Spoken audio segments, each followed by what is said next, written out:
Good morning, ladies and gentlemen. Please welcome Dr. Falecia D. Williams, President of Prince George's Community College.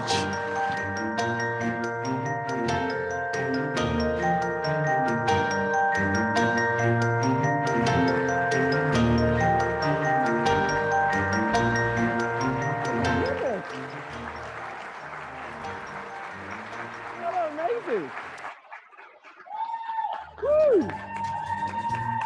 Thank you.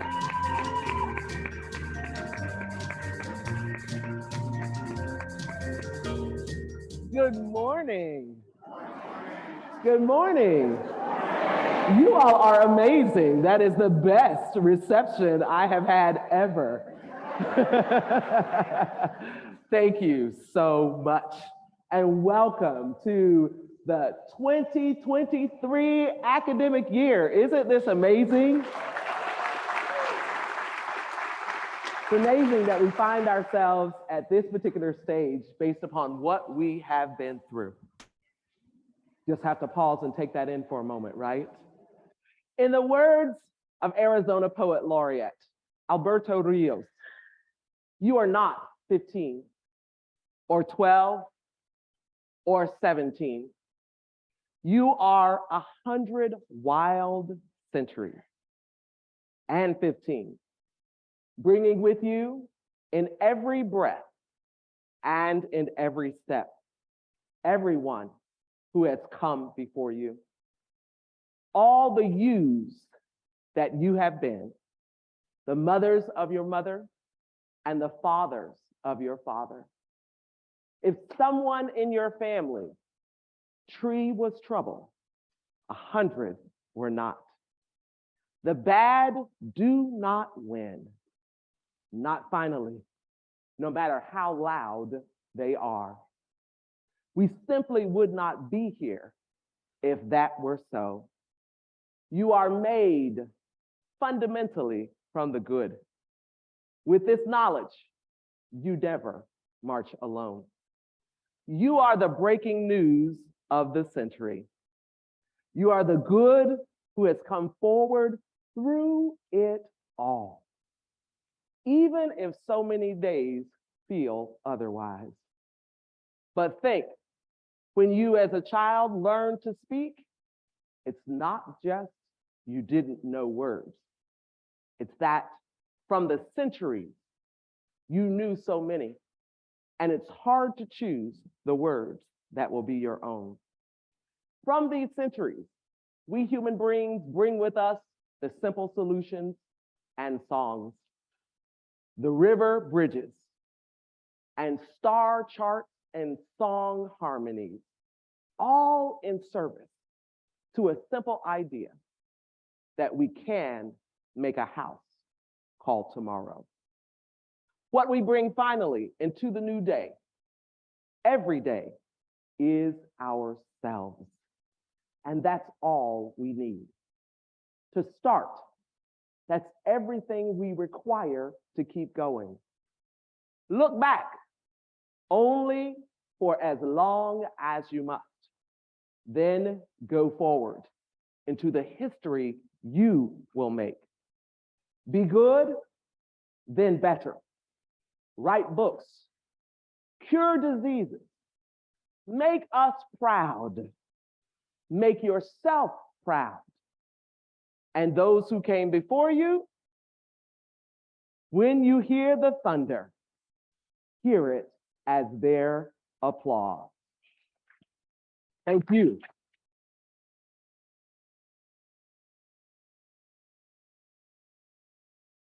Thank you for what you do, and thank you for what we are all called to do.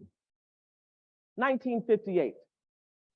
In response to growing need for increasing access to educational opportunities, our founding stewards envisioned what we know as this fine institution. It was a bold move and a groundbreaking commitment. The opposition was absolutely great. I can hear the echo of their voices. You'll never make that happen. That's too far-fetched. Let's get real. I know from experience that will not work. And yet, in response to individuals who questioned the undertaking, the founding stewards remained steadfast. I can hear their voices too. The bad do not win. Not finally, no matter how loud they are. We will make it happen. We will turn vision into reality. And we will be trailblazers in the process. Guided by this unwavering conviction, classes commenced on the campus at Suitland High School. The Prince George's Community College inaugural cohort consisted of 71 full-time and 114 part-time students. For the next 10 years, PGCC would serve students from the campus of our partner high school. Think about that, 10 years. A vision is launched, a vision is embraced. But it was 10 years before we reached this place. How many of us have ever committed to a big goal or a big dream? How many of us dare to persist 5 years after the dream, 6 years after the dream? How many of us have the stamina to stay with it until it is realized? Part of our nature as human beings is to reach for something that's greater than ourselves, something beyond what our current circumstances register as doable. We set goals. We declare the world ain't gonna turn us around. And somewhere along the way, we lose sight of it. We get discouraged. We seek validation externally rather than from within. We let the fear of failure destabilize us. We toss in the towel when we don't see immediate results. And sometimes the loudest voices of opposition are inside our own heads. It's time to rebuild. It's time to take those broken places, the places where we didn't see the results, the places where we're dissatisfied with the results. Time to take those places in our lives, individually, collectively, organizationally, and construct something whole from the fragments.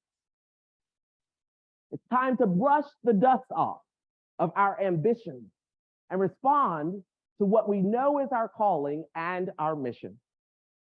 It's time to say, just because something is not easy does not mean it isn't worth fighting for, persisting through, ensuring that it is going to occur. During our time together today, we're going to set the stage for building something of great value and doing it together. A house called tomorrow, the future of Prince George's Community College.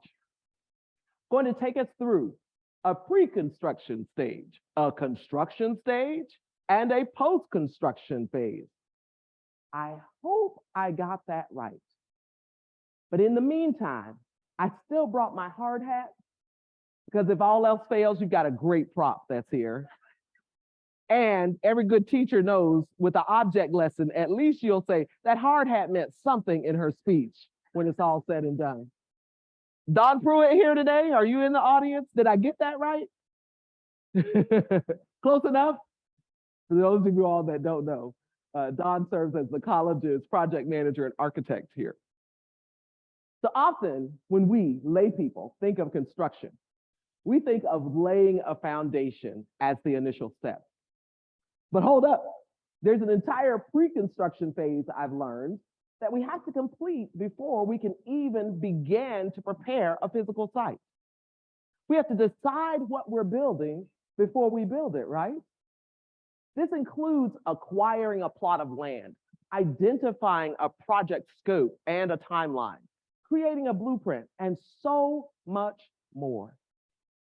For our construction project, this house called tomorrow, we first need to assess where we stand. What have we heard about PGCC, both within our community and outside of it? How have we internalized those perceptions and observations as faculty and staff? What are our student outcomes? Are they satisfactory? Are they exemplary? What about our employee outcomes? How do they compare to those of our peers? More importantly, how do they compare to our own aspirations and standards? Before we get into some data, let us acknowledge the realities of our present context. It would be disingenuous for us not to do so because context matters. Context matters, right? Environment matters, always. When we make plans to build a house, we have to account for the environmental factors. Are we going to build in the summer, the fall, the winter, the spring? That may not matter as much if you're a native Floridian like me, but in Maryland, it matters. What is the weather forecast? Rain, tsunami, blue sky? Like colleges and universities across the country, PGCC has encountered its own range of tumultuous, stormy seasons. The higher education industry has changed. Our students have changed. We have changed. Our world has changed, and it is continuing to evolve. Spring of 2020, enter COVID-19. Unannounced, uninvited, unprecedented, unappreciated. Higher education took a hit, the effects of which we are continuing to navigate even now. Declining enrollment is one of those effects. Pre-COVID, PGCC served, we touted 40,000 students. Our data really reveals it was somewhere around 35,000 students each year. Since the pandemic, that number has dropped by 15,000 students. That's dramatic. What does our declining enrollment mean for a solid revenue picture? What is our ability as faculty and staff to influence the environment, to affect change? What is our responsibility to even respond to the changing environment? Another environmental factor centers around our alternative work schedules. We adopted them wholeheartedly, not out of compulsion, but out of a desire to be able to provide the most effective environments for our employees and our students, because things have changed to be able to experience us. How do we as faculty and staff get accustomed to this built-in flexibility without losing organizational collective productivity? How do we continue to embrace it but not see it as an entitlement, but instead as a provision? Student success is and always will be our mission. Frankly, when we lose sight of that, we will become like other institutions who have closed their doors in the past 2 years. Additional factors within our environment involve the economic stressors, the general uncertainty about the future. It's so important to lift these points of pain into our discussion because they're there. They are real. We're experiencing them. They create tension. They create anxiety. We must lift them and have the capacity to evaluate them openly and to lay them out in all of our interactions. Because in spite of this, In spite of these environmental factors, which are real, we're still driven, compelled, committed to building a house called tomorrow. We're still overwhelmingly dedicated to our mission, our purpose, and our responsibility that has been entrusted to us as employees, as people of purpose, people who have a strong work ethic, people who are committed to pouring into the lives of others so that they might achieve their goals. We're committed to the uplift of the present that leads to the transformation of even the next generation. And we're thankful that we have these greater degrees of flexibility in our methodology for doing it. But we cannot lose sight of the why we do it. This next slide includes a snapshot of where we stand in terms of our student outcomes. Just a few of these. Not going to inundate you with data today.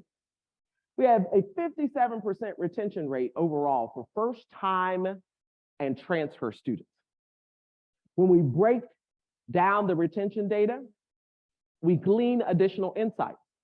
The retention rate for Pell Grant recipients is 57%. Our retention rate for students required to participate in developmental education, only 47%. And our retention rate for college-ready students is 60%. When we turn our attention to continuing education and workforce education, our retention rate for those students is 5%. We have to ask ourselves, what does it mean? Right? Let's take a look at our graduation rates. 5% for first-time, full-time degree-seeking students. They're going to complete their program on time, and that means full-time. We know, let me just say, don't be dismayed. We know the majority of our students are not progressing on that timetable. However, even when we make allowances for students to have double time to complete their degree, only 21% of our students are successful. Our student outcomes are sobering. They're sobering, and they are not tantamount to our potential, nor are they tantamount to our efforts. They don't equate to the level of passion that each of us pours into the college, the level of dedication that we pour into our work, day after day, year after year. But it is extremely important that we pause and look at the picture of where we are. Because as we would say in the South, TIS is what it is. Our current outcomes inform how we must build to go forward. They should shake us, make us dissatisfied, not trying to rationalize away from them or to explain why they are there, but instead to propel us to what? Excel beyond them. We absolutely can do it. And we owe it to our students in our community. We owe it to ourselves. Our passion, our dedication must and should yield a different set of outcomes. Do you ever want to keep doing something and not progressing? Do you ever want to engage in something for an extended period of time and look up and see that you're in the same place that you started? We have to be in that posture where we say, no, my contribution matters. Our collective contribution matters, and it makes a difference. Prince George's Community College, we seek to be the premier center for dynamic teaching and learning, strategic partnerships, and community engagement that advances knowledge, economic equity, and lifelong personal development. That's who we are. That's our vision for a house called tomorrow. It challenges us to yield greater degrees of accountability. The environmental factors that we interpret as pain points, they're real. And they have contributed to our less than ideal student outcomes. But let us not underestimate the power that we hold. Dare to be extraordinary. Dare to be extraordinary. It challenges us to transform these tensions into opportunities that fuel our growth and our productivity. We have the power to reframe each of these experiences. We have the power to change the narrative around these experiences. And we have the responsibility to introduce a different mindset. We're not quitters. We're not quitters. Our history proves that. We're not quitters. If we were, we wouldn't be here. We are made of courage, resilience, and tenacity, and 100 wild centuries that preceded us. From our humble beginnings, enrollment began to grow. We acquired our own campus, this beautiful plot of land on which I stand today, and you are here. And those of you all that are out in the other places, here, this space. Facilities were constructed. Our reach was expanded forever.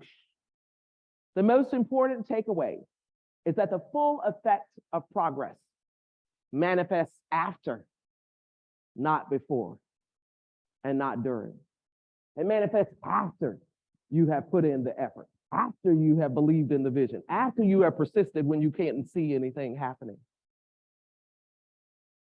After you have been determined that we really can make this happen. This is achievable. And every day I will apply myself to it. Remember the founding stewards. Remember the 10 years that the vision that had been cast did not appear. But they what? Stayed the course because they faithfully believed and applied themselves to it. The founding stewards laid this foundation for us. Stake by stake, pillar by pillar, and brick by brick.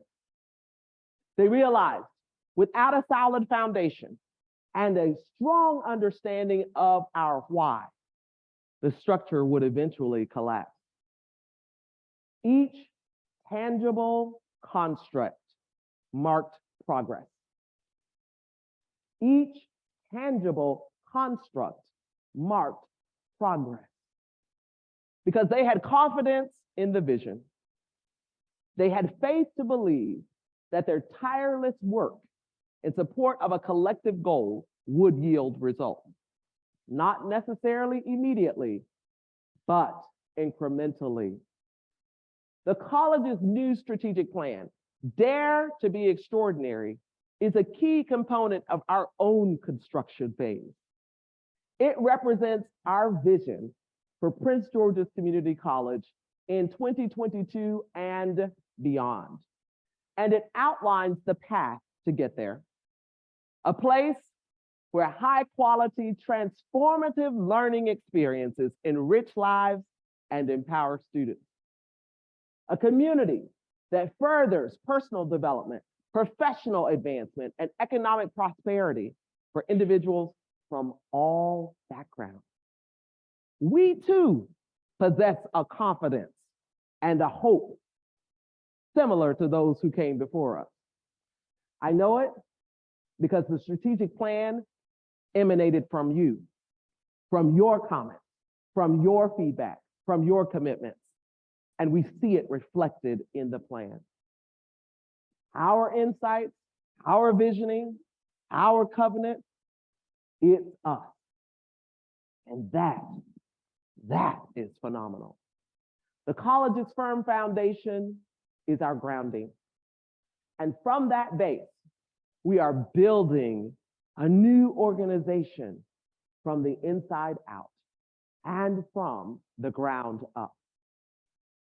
41.7% of our current full-time PGCC faculty and staff have been employed at the college for less than 5 years. If you're in that group, would you stand? You've been here less than 5 years. My hand's raised. That's me too. I mean, can you see that? Can you feel the weight of that in this room? And if you're out there in virtual land, you can stand too, right? It's pretty heavy. Thank you so much. There's a tremendous infusion, talented employees whose fresh energy, novel thoughts are inspirational to us in this endeavor. We remain rooted and grounded by those of us who carry deep institutional knowledge. I must be fair. If you weren't in that group, you can stand now. You've been here more than 5 years. Come on, get your stand in. We love you. Yes. Right? At the same time, we have to acknowledge the marked talent shortages across the campus. These create stressors. Yes, we're bringing in new people. Yes, we have a cadre of institutional knowledge among those who have been here for a long time. But we're still at our highest vacancy rates that we've seen. It's not just us. It's a national phenomenon. And we know that these shortages bring stressors in the environment. So many of us have been doing more with less for what has been a prolonged time period, with some units actually operating at a 50% staffing level. To say it has been difficult is an understatement. I know. The college is working as quickly as it can to fill these critical gaps, deploying new, innovative practices to accelerate the hiring in these particular areas. We will realize that we need to do more than just fill vacancies. We will begin to realize we'll need to do more than just one-to-one kind of replacement. Because we must also understand some of our work has changed. The way we do it has changed. And if we don't take that into consideration at this particular point, then we can find ourselves grossly out of balance based upon our need to respond to our community. We must better position the college as an attractive employer that both recruits and retains well. During these challenging times, please give yourselves grace. Give the departments that are responding to you grace. I know you need it quick, fast, and in a hurry. I do too. But give grace. When you understand people are churning as fast as they can under the circumstances. Because when you're in a healthy place, the college is all the better for it. Reserve yourself for these moments to pause and to reflect and to trust that for the vast majority, we're in it for the good. You got to believe that about yourself and the people that you're in the work with. You got to believe they're not here to do you any harm. No one's here to make you look bad. No one's here to take your cheese. We might move it.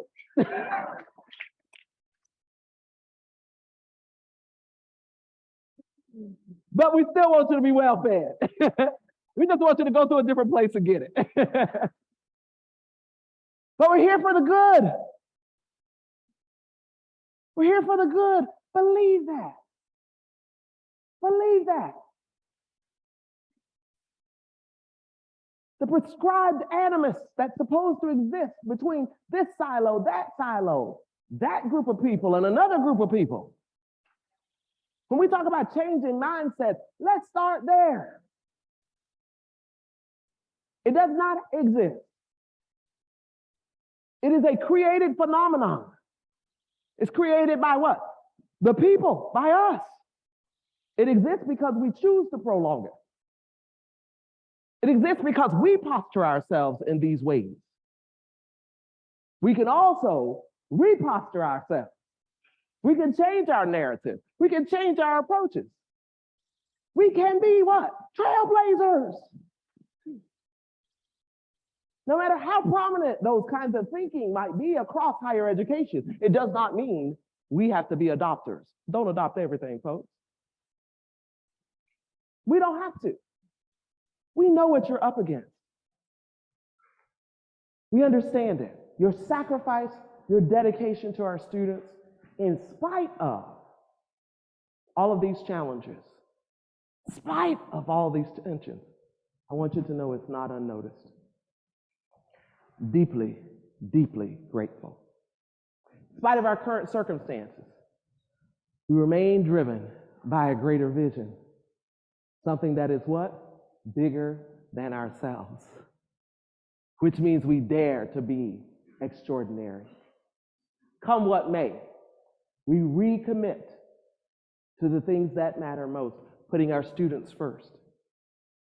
We recommit to the things that change organizational culture, achievement, continuous forms of improvement.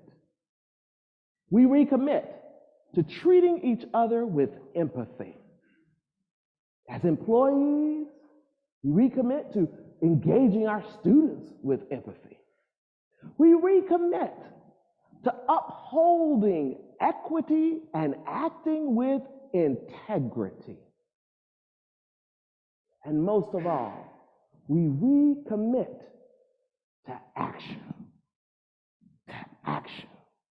Without action, our strategic plan is nothing more than rhetoric. Direct and esoteric, but rhetoric. No action, no progress. No action, no growth. No action, no change.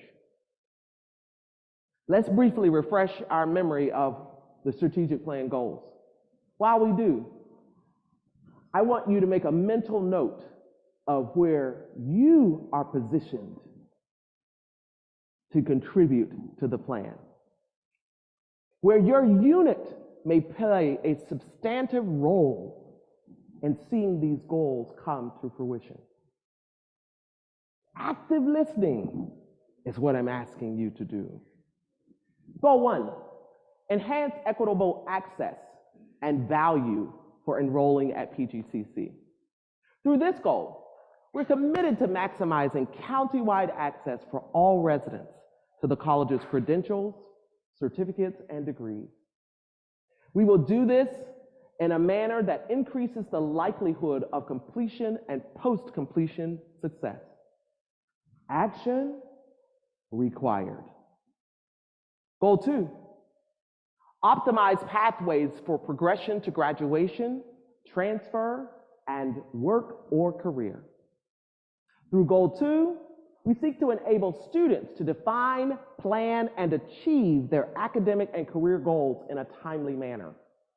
We will do this in a way that allows students to thrive at the baccalaureate level or in the workplace.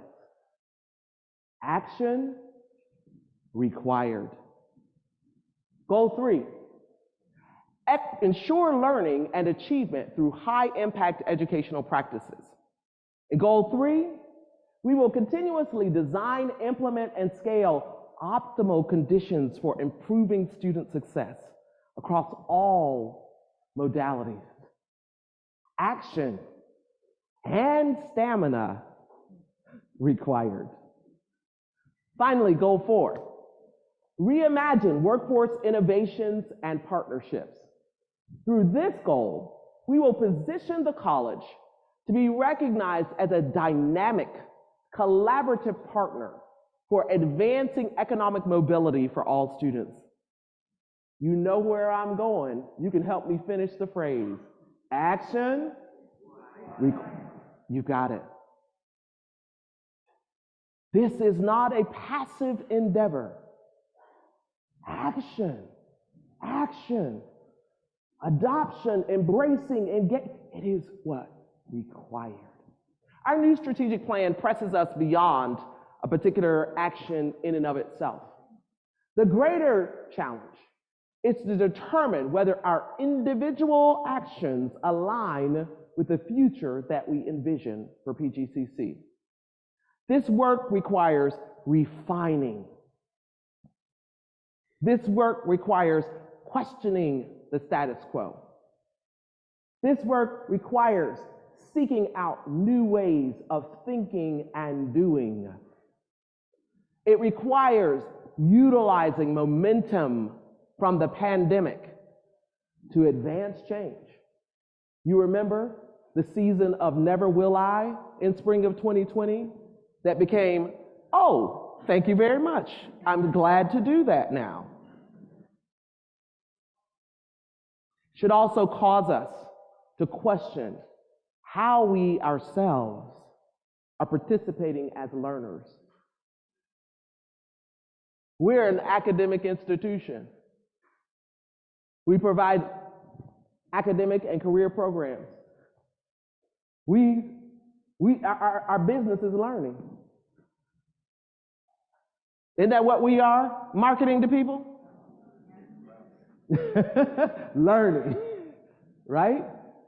How are we then participating as learners? Not just our students, but us. I want to focus on us, faculty and staff, for a moment. We, who are designed to be instruments of learning, how are we ourselves also learners?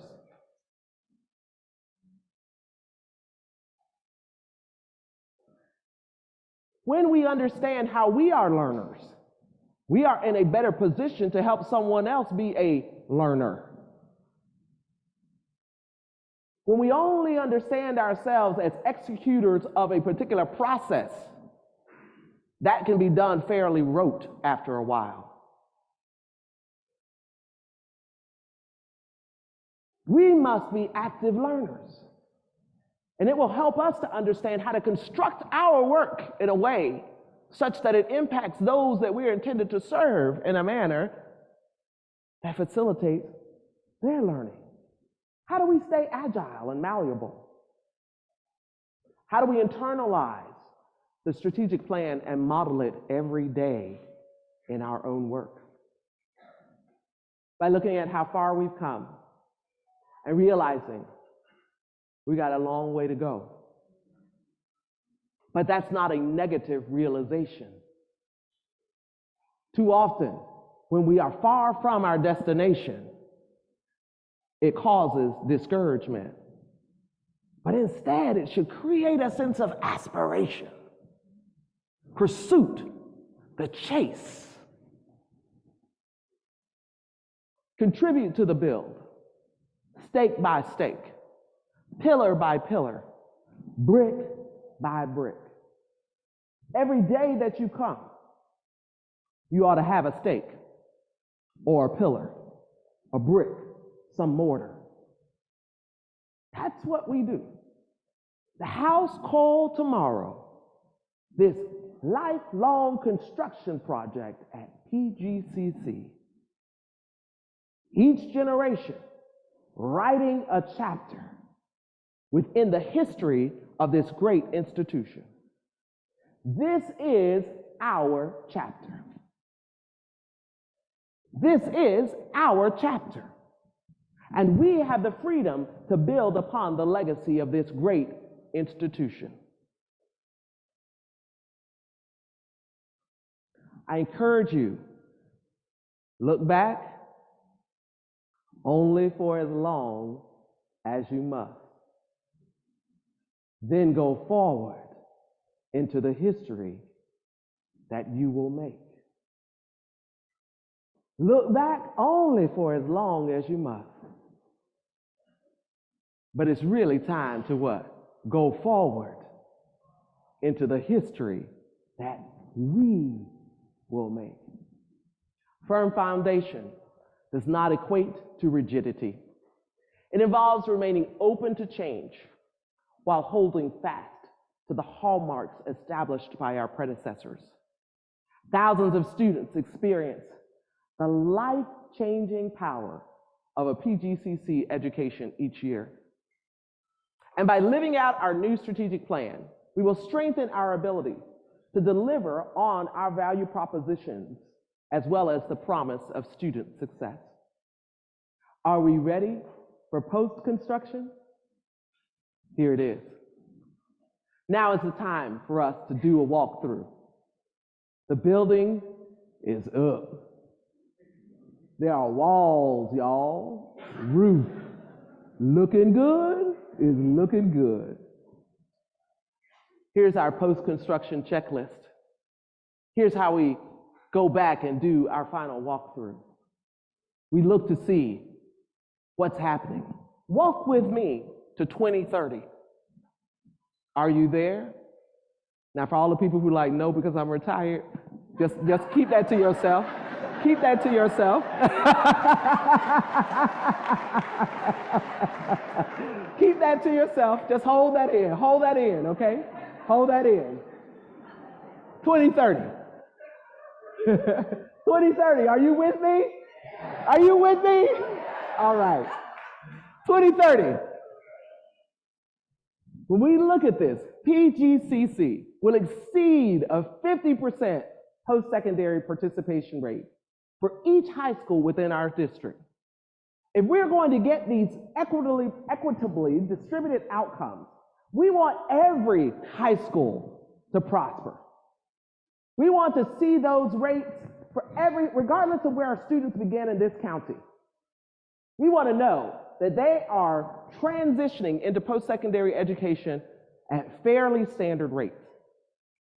We believe our graduation rate will exceed 60% for all degree-seeking students. When I say that, I mean we don't have gaps by race and ethnicity. We don't have gaps based upon your income level. But we're able to see this across our student body and celebrate it. 2030, are you there? Our four-year graduation rate and transfer rate will exceed 70% for graduates who have earned an associate degree. I know you remember the statistics that we heard earlier, but this is post-construction. This is after we've done the work, after we've done the redesign. At least 30% of our graduates will complete an associate degree and bachelor's degree within 6 years of entering community college. 2030, the college will have enabled 50,000 workers to earn a workforce credential aligned to a high-skill, high-wage job. Not moving people from poverty to poverty, but really talking and actually realizing economic mobility. 2030, the college will have established public and private philanthropic partnerships to finance at least 1,000 full-time scholarships annually. 2030, the college will have a system of comprehensive campuses and skilled trade centers that provide equitable access to all the residents in our service district. 2030. We can do it. We will do it. Do you believe? We will do it. We will do it. It's us. These outcomes will be the evidence of our present commitment. We must what? Make the investment now in order for those things to be realized in the future. 2030. 2030. The work begins now. Our students, our communities, we deserve nothing less. If you're going to work 30 years, 40 years, boy, don't you want to look back and say, I've made some progress? Things are not as they were when I began. They are better. We are more than a building. We're more than a campus. We're more, really, than a college. We are a community of lifelong learners who understand the responsibility that has been entrusted to us. We are a body of people that are actively shaping the future of our world, actively engaging with our students to help them realize their goals and aspirations. PGCC is different, and we're meant to be. It's time for us to view our distinction as a strength. It's time for these lips of ours to declare the good rather than the negativity. Time for these lips of ours to see the beauty and to spread that beauty from place to place that we talk about this great institution. We perform a mission, a responsibility as a community college that other people don't. It's not a less than mission. We're not trying to be anybody else. You got to love the skin that you're in. Stand tall in it. Be proud of it. We must stand tall in our mission. We're not intended to be the four-year institution. And guess what? That's okay, because they've got their mission they need to stand tall in. But you don't have to bow your head because you're not that, because you weren't intended to be that. We have to wear our own badge of honor. We have to walk in our own shoes, even if they're heels. We've got to be able to tell our story and be proud about it before we expect anybody else to acknowledge it. If you can't tell it and I can't tell it, what do we expect somebody else to know? Stand tall and proud. We are called to this distinction. We got to love and celebrate who we are, what we do, and the people we serve. There's no magic wand. It's no magic wand. Despite the magic show that we saw in the TLSS presentation on Monday. For those of you all that were there, it was delightful. There really is no magic wand. Change is activated by leadership, but it's actualized by all of you. It simply will not come to pass without each of us putting on our hard hats, blue, available, and getting our hands dirty. Now is the time for us to dare to be extraordinary. Not at some point in the future when the circumstances seem ideal, when there is no tension, when there aren't distracting environmental factors. No, now is the time. In the midst of those conditions, in the midst of those tensions, in the midst of this uncertainty, now is still the time. The college's strategic plan responds directly to the disruption in our environment. Instead of fighting against it, dare to be extraordinary in the midst of it.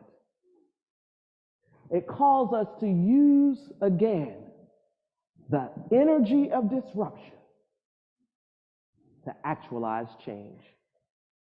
In essence, our strategic plan challenges us to start over, causes us to remember the connection between the past, the present, and our future. We have been here before.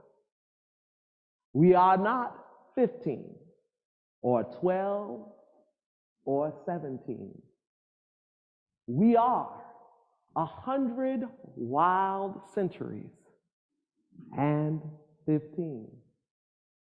Bringing with us in every breath and in every step, everyone who has come before us. The founding stewards blazed a trail, and their example showed us the way. Their circumstances were different, but they too faced monumental change and uncertainty, just like us. Growth requires a refining process of learning to start over and over and over again. It is only when we commit to growth that we see the benefit of this process. So let us take a stand. Let us be extraordinary in what we're called to do in our mission. One person, one team, one initiative, one strategic plan, project charter at a time. Build stronger. Build beyond what you even think is attainable. The road is seldom easy, but it's rewarding. A house called tomorrow. A house called our promising future. A house that I hope you will remember is an indicator that the best is still yet to come. Thank you very much.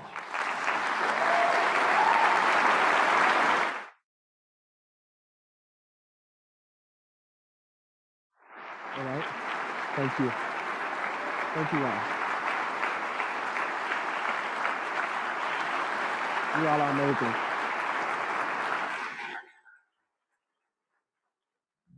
Thank you so much.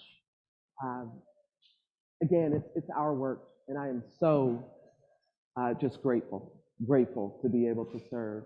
We're going to have a little bit of a transition here. If you give us just a few minutes, and when I say few, I really mean hopefully 2. We'll turn on a little bit of music, maybe a little in the background, but I'm going to invite the members of senior team to join me on the stage. And we will utilize the time that remains to actually take a few questions. I think it is so important to provide an opportunity for this kind of exchange. And so we'll do that, and then we're going to have our transition to the meet and greet. Okay, so go ahead. Perfect.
Okay, so we're going to go ahead and get started. In the event that you didn't hear those instructions clearly, we have stationed microphones at the end of the aisles down front. And so if you would like to ask a question, please, the line formeth in the aisle. You can come and state your question, and one of us will respond as best we can. Be strong, be brave, be courageous. Yes. Speaking of construction, I was just curious about what's going on with Marlborough Hall. Awesome.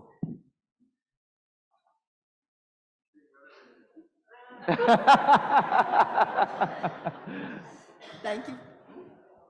Hello? Thank you for the question. Marlborough Hall, as you're well aware, and Don actually standing up as well. It's well underway. The anticipated completion date is 2 years away. You will begin to see even more activity. I have to say, but probably about a week ago, I saw some cranes moving as I was driving, and I was like, it's happening. Much like what we've learned earlier today, there has been disruption, so no one's going to sit here and say that it has been smooth sailing with regard to being able to keep the time frame. So if you're doing the kind of test of, wasn't it supposed to be completed a little bit earlier? Yes, but I can assure you that the team is working and making every effort to keep the current time frame. And what it has created is the opportunity, if you will, because again, it's always an opportunity versus a challenge. The opportunity, if you will, to break down the project in even smaller pieces in such a way that we've had instances where we've had to procure roof materials earlier. So you will see sometimes some stuff sitting around and you're like, hey, it's not being moved. Well, it's because we were smart enough to engage and acquire the materials in order to get ahead, because there's a lot of buildings, if you will, that are underway and being delayed. As we all know, the supply chain has slowed down a bit, but again, because we had a team that was thinking, because they want to deliver this beautiful academic building to our community here as quickly as possible. Again, they have taken steps to keep the project on pace as best as it can be. And again, as a result of that, I mean, keeping it honest as well, we realize that inflation is a factor.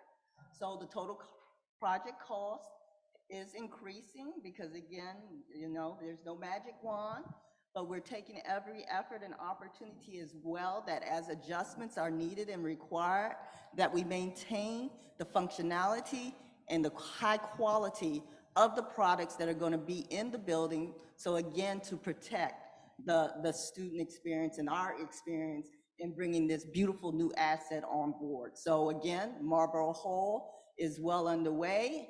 Also underway right now, and you know, you asked about Marlborough, but I'm sure people want to know about Duke Student Center. I think in the next couple of weeks, the community will actually be engaging in an opportunity to see some of the preliminary designs related to that building, because it is our intention to be able to begin construction on that next year as well. Any other questions with regard to facilities? Well, we have another person that's here. Okay. Yes. Morning. Good morning. My name is Wallace in the mathematics department. Thank you for inviting us to ask questions. I had a question. Would you consider designating a piece of land, maybe the size of a basketball court, for a vegetable garden? Now, I know this might sound far-fetched and unrelated, totally unrelated to, the things that we do on a daily basis, but I think it can have a positive, uplifting effect on the community, on the college community and the other community.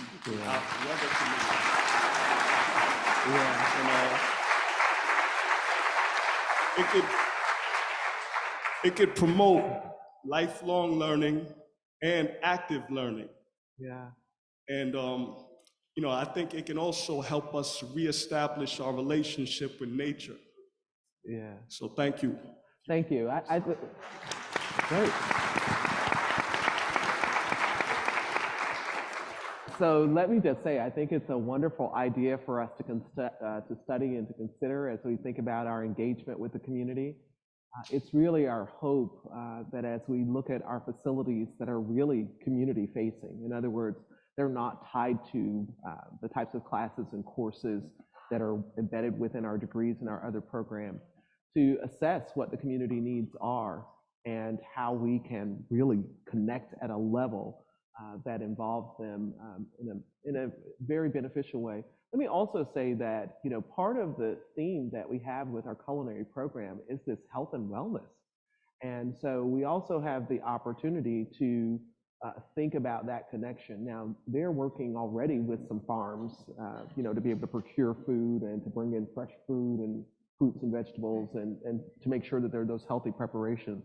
But it's also the kind of thing that might be shared between the community as well as one of our academic programs. So I think it's a wonderful idea. And actually, look back for a moment in order to go forward, but where I'm coming from, we actually ran a community garden as a part of that in downtown, but it was a part of urban gardening and introducing that, right, to our urban communities where they were food deserts. So it's a great idea for us to explore. A question from our Zoom audience. What does Dare to be Extraordinary look like on a practical, everyday level? Well, it looks like a number of different projects that have been outlined in the strategic plan. So let me see if I could go through, and I'll have some of the leaders to share some of the projects that are embedded within the strategic plan. Quite a few of them are in TLSS, so I'll let Clay go first, and we can talk through just to give a couple of examples of what it looks like in a practical way. Thank you. A number of our initiatives revolve around curriculum. Some work is already underway, and then we've got other efforts with regards to the curriculum in terms of providing students with alternative modalities, intermediate credentials, embedded certificates within the associate's degrees, aligning the curriculum with workforce needs and demands, strengthening our online presence. We've been talking about that for a while, but the pandemic has accelerated that initiative, and so working with e-learning, to develop criteria and standards for the excellence of our online programming, building on what's already there and good. And again, as was mentioned in the President's address earlier, making sure that we're providing as broad an access to our programming across the entire county, and not just here in Largo or UTC or Laurel or Joint Base Andrew or Westphalia, but making sure that we're providing access across the county to our programs. So and we're going to talk more about that at the TLS meeting. These are the kind of the bricks and the pillars that Felicia mentioned earlier. I'd like to share one. I'll share. All right. One of the things that I think about when it means Dare to be Extraordinary is just even the work that we're doing around professional development, enhancing what we're offering to faculty and staff through the Teaching Learning Center, as well as professional and organizational development, and continuing to expand that, and really leveraging you as a community, the faculty and staff that have certain skill sets that others need to hear about and learn from. The new Seed Day, the new theme, you'll see that really stretching us beyond our competency, stretching us beyond our skill set and saying, okay, what do we need to do different? What is that skill set that I don't have that I can learn from someone next to me that I haven't considered before? So those are some of the things that I think about when you think about Dare to be Extraordinary.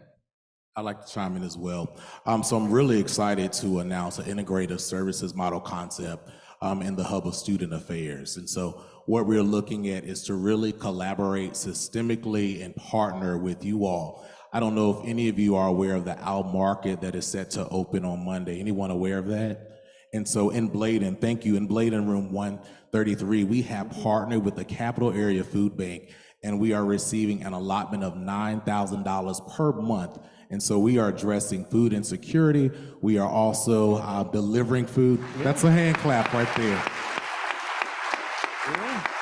As part of that partnership, we are also delivering food directly to students. In addition, and I have the MOU I just received a couple days ago, we're reviewing it now. We're going to have a market that we will feature on Saturdays for the overarching community. So that's just one thing that's at the cusp of the work that we're doing. Also with our advising model now, we have a pathway infused model where all of our students coming in phase one on the credit side will have a designated pathway advisor.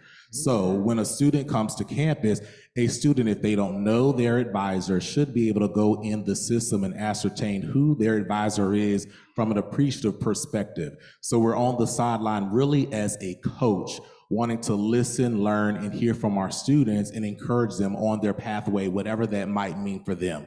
One other thing, I'm excited, y'all, and I'll finish. The strategic enrollment management plan. So we'd have a new structure within our records and admissions area. And so I don't know if you noticed, but if you look at our data, we don't have an application problem. We actually are looking at the opportunities to take those applicants and convert them into registrants. And so under the leadership of Dean Gina Macklin, who is over here to my right, you will receive some invitations, and we're asking from a systemic perspective, all of our partners, everyone, even in this space, to contribute and be a part of many of those councils that have already begun. So that's just a few examples, and the entire plan will be available, but just note that we've identified specific projects that actually are illustrative of extraordinary for this particular season, right? Okay, Mark? All right, good morning. My name is Mark Hubley. I'm in the Department of Natural Sciences. August, celebrating my 20th anniversary at PG Community College. So I'm all about student success. I see the numbers about our graduation rates and would love to see them go higher. Anytime those discussions come up, I get concerned about having too narrow a definition of success. So I teach human anatomy and physiology. That class is a come to Jesus moment for a lot of our students. I've got a lot of students who come into my class thinking they want to be a nurse or something similar. Absolutely. They've heard great things, whatever. And sometimes it's in my class, those students realize this is not what I'm meant to be. This is not the thing for me. And they go on to something else. Whether they get a degree here or not, I don't know all the time. I have some former students who are nurses at Johns Hopkins University. I have some who are doing something else. And I think if a student comes here and finds out that what they thought they wanted isn't what they wanted and goes on a different path, I don't think that student is necessarily a failure. And I don't think we do either. Thank you. So let me just say, the definition of success isn't about every course completion, right? It really is about the student's discovery of their goal, and sometimes it does mean revamping their goal, right? If there are hardcore prerequisite courses that are in a particular field, and that student gets into that class and they realize this is not the class for them, that's okay. That's a part of the learning process. What's not okay is that we don't also take that student and help them to get on another path, right? That's not okay. What's not okay is that we presume that failure in a course is a failure in the pursuit of a broader goal. That's not okay, right? What's not okay is that even though we have those kind of courses, that we presume it's absolutely fine every single semester for only 40% of them to make it out. That's not okay, right? So it's those kinds of things that I think we have to be able to look at. We want to ensure, right, we entrust this and we understand. I believe that, faculty in those classes, and not just in those hardcore classes, right, you all are the facilitators of learning. I just want to, in the midst of what we think about success, is to ensure that we also create optimal conditions for learning and that we challenge ourselves on what those optimal conditions Some people argue that the outcomes are the same. The conditions are really how we get to the outcomes. And I hold true that I believe that those have to also begin to adjust and be responsive to students and the kind of students that are coming to us in the most meaningful ways possible, as well as being responsible to the kind of industries that they're going to go into. So the narrow isn't at the level of, let me just say, course completion might be a leading indicator of a grader, but that student can and still should have the opportunity to be successful here. Okay? Yes. Good morning. My name is Phyllis Collins. I work for TRIO Student Support Services, and next month will be 20 years for me. All right. 20-year applause. My question is the food bank that you were discussing, Dr. Bill. How are we going to promote this to the community so they know that we have it? Because we actually have had a smaller version for quite a few years through PGCC Cares. So because a lot of our students, of course, are taking classes remotely and all, but they still have the food insecurity in their families and all, how are we going to promote it to let the community know that we're doing this for them? Thank you. Thank you for that question and the opportunity to elaborate a bit further. And so we have a marketing campaign that we have started. We finalized recently the logo, and so there will be some communications that will go out via email, also via text message.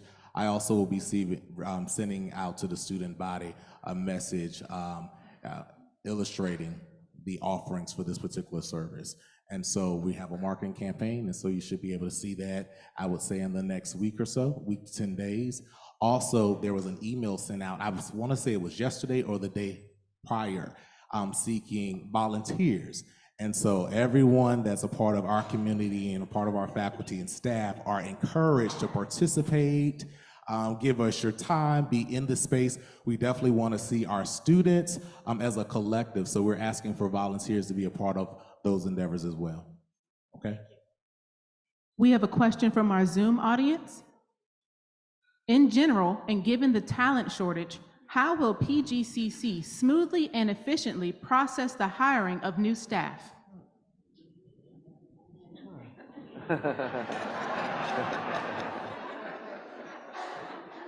Thank you for that question. You know, I have to say this first, and I appreciate Dr. Williams speaking on grace. Our team is feeling the crunch with all of the talent requisitions that come our way. And so I have to say hats off to our talent and acquisition and total rewards team led by Keith, as well as Leslie, just for sort of pushing through. There's a lot, as you can imagine, that we are dealing with in terms of getting talent. We have finally been able to fully staff our talent acquisition team.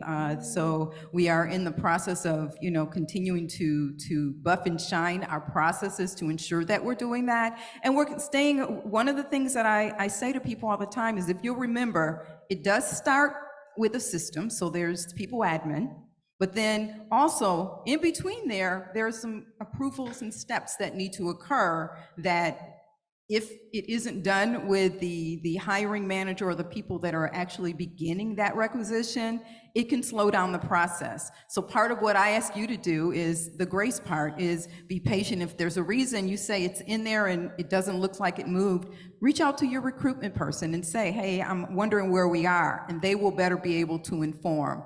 Trust me, we are as eager to hire people as you are, and move them forward in the process. And our folks, I know you're not saying this, are not sitting on their hands waiting and, you know, whistling. They are really working diligently to make that happen for the college community. And I hope you trust and believe that we're really pushing our efforts in that direction. So we appreciate your grace and patience, and we're continuing to follow. We are looking at anything that we need to buff and shine in terms of our process?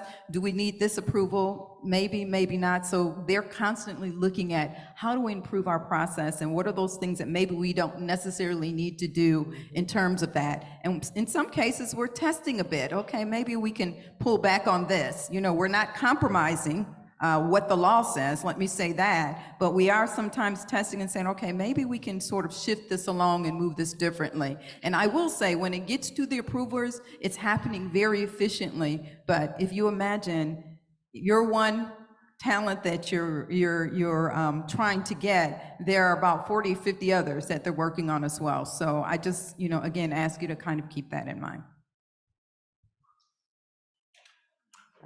Good morning, everybody. I'm Calvin Stansbury. I'm just turned 5 years old here at the college. All right, 5, yeah. Yeah, I am the new Dean of the STEM Division, for those who do not know. Welcome to fall 2022. Yeah, so I have a question regarding the mental health. So we had Dr. Danielle Bryant came to our STEM Division yesterday, and she gave an amazing presentation about the mental health resources here on campus. One of the concerns that I have, and I think the pandemic has certainly shown us this, that there is really a dire need for mental health services and resources for so many students, and sometimes for faculty and staff as well. So I'm just wondering about the opportunity for additional resources in that vein as it relates to students having more resources in terms of mental health. She indicated that she is the sole counselor at this point on campus, and so she can only service so many students. So just wondering about that. Well, let me just, I'll jump in and then say, you know, that's real. There are a number of studies that have been released. If you're on any of the feeds that are coming in daily around higher education and just in general, there is just an increase in mental health issues. Again, let me just say, I think it's applicable to employees and students. It's applicable to humans, right? We have lived through trauma. We may be exhibiting the results of that differently, but a pandemic, it's a global pandemic, it is a crisis, right? So we are living in a traumatized society. And so there are, you know, the outputs from that where we need additional forms of support. For our students, I want to just share that we actually have a vacancy in that area. So there actually are 2 full-time licensed counselors available for our students, but to your point, our present capacity there is at 50%, right? Like a number of other departments that we have.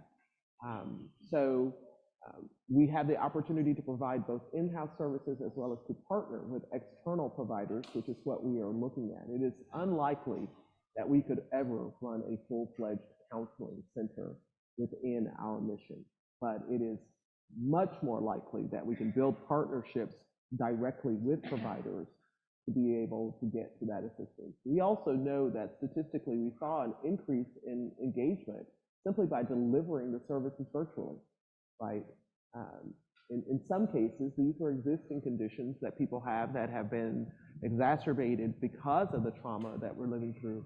But there's a comfort now in being able to do that in a virtual environment, to be able to just go into a virtual door versus having to come in person and to, you know, make those kinds of physical declarations known that others might also become aware of. So with that said, we're also looking to continue to sustain the varying modalities by which we can provide these services to students. But we're looking to build similar partnerships as we have done with Capital Region Food Bank for food insecurity. And if I can add from a faculty and staff perspective, of course, you have your medical plan that you can leverage as a resource. If you reach out to Sabrina and her team, Gina Bush or Sabrina Thompson, they can kind of guide you. Our EAP program is for everyone, and you get up to 3, I believe, free counseling sessions as part of that. So there are resources that are available, and if you're not quite sure where to go and where to look or how to access them, I know Sabrina would be glad to assist. And I know the team is planning on some mental health sessions to help people understand where and how to leverage those resources for faculty and staff. All right, we are moving into our final question. We'll take the last one from the audience and then one final question from Zoom. Okay, so am I the final question? Next year. You are. I am Brenda Teal, and I am employed where there's always a great day in the math department. I love it. So I'm beyond 5 years at the college, but I was in there. The question is, I was involved in an advising process. Last week before classes, student wanted to be full-time, wanted to be on campus. I helped her with the schedule. There was a LD class that she had all fit. She needed an RD class that fit right between her LD classes. So the question is, her question was, is there a space on campus for her to go to her LD class, and then while she's on campus, go to her RD class and then go back to her LD class? So is there space allotted for maybe students and faculty that, you know, or as we're in this environment, are they able to be that flexible on campus? Is there space for students on campus for their RD and LD classes, or their RD class in between their LD classes? This is something that we've been talking about, and it is really a dire need. So I'm actually really excited to hear the question. We've experienced it anecdotally. And so one of the things that we've been talking about is establishing in the Bladen Hall one of the smaller computer labs. The larger computer labs are not really conducive for a student being on a Zoom session, but we do have some smaller classrooms. The challenge that we are really trying to work out are headsets. And right, we are, given the current climate, we are really not inclined to have students sharing headsets. But I think that this is something we should take back, and my team will really look seriously at how we can create spaces.